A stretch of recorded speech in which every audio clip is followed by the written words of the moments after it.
Hi hello welcome to my channel. 26 ஆண்டுகளுக்கு பின்னாடி ட்ரெண்டிங்கில் ரோஜா ரோஜா பாடல். காரணம் இந்த பாடகர் தான். பாடகர் சத்யன் மகாலிங்கம் காதலர் தினம் திரைப்படத்தில் இடம்பெற்றிருந்த ரோஜா ரோஜா பாடலை பாடிய வீடியோ இப்போது ட்ரெண்ட் ஆகி வந்துட்டுருக்கு. நம்ம ஊர் பிள்ளைங்க தற்போது நடக்கும் நிகழ்வுகளை மட்டும் இல்லாமல் எப்போதும் நடந்த நிகழ்வுகளையும் கூட இப்போது வீடியோவாக போட்டு வைரலாக்கிடுவாங்க. அதுவும் ட்ரெண்ட் ஆகிரும். அப்படித்தான் சமீபத்தில் இளம் பாடகர் ஒருவர் ரோஜா ரோஜா பாடலை மேடையில் பாடும் வீடியோ இணையத்தில் வைரலாகி வருது.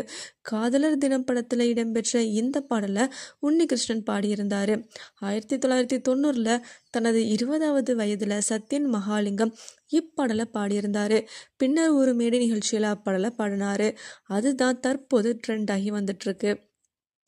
சரி, இந்த பாடலில் அப்படி என்னதான் ஸ்பெஷலாக இருக்குது அப்படின்னு எல்லாருக்கும் தோணலாம். ஆனால் அவர் பாடுகையில் கண்களில் இருக்கும் தேடலும் நேராக பார்க்கும் தோணியும் தான் பலரையும் ஈர்த்திருக்குன்னு சொல்லலாம்.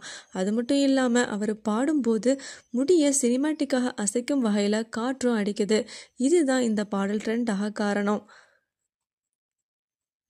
சத்யன் மகாலிங்கம் சென்னையில் பிறந்து வளர்ந்தவர். சிறு வயதில் இருந்தே இசை மீது அதிக ஈடுபாடு கொண்ட இவர் 15 வயது முதலே இசை நிகழ்ச்சிகளில் பாடல் பாடி வந்துட்டுருக்காரு.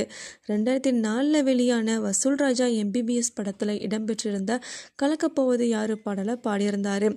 அதை தொடர்ந்து யுவன் சங்கர் ராஜா இசையில் சில் சில் சில் மலையே, தோஸ்து படா தோஸ்து, அட பாசு பாசு உள்ளிட்ட 30க்கும் மேற்பட்ட ஹிட் பாடல்களை பாடியிருக்காரு.